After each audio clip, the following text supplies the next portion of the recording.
చంద్రబాబు నాయుడు గారిని కలిసి మీరు ఇమ్మీడియట్గా కులగణన చేయాలి అని ఎందుకు అడగలేకపోతున్నాయి? అంటే మీ కుటుంబాలు బాగుపడితే చాలా,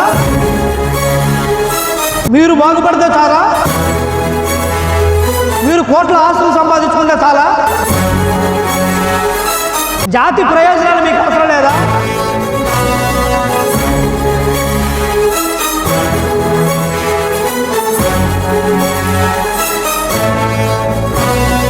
ఒక్కటే గుర్తుపెట్టుకోండి, ప్రజలు ఎప్పుడు కూడా నిశ్చితంగా పరిశీలిస్తారు.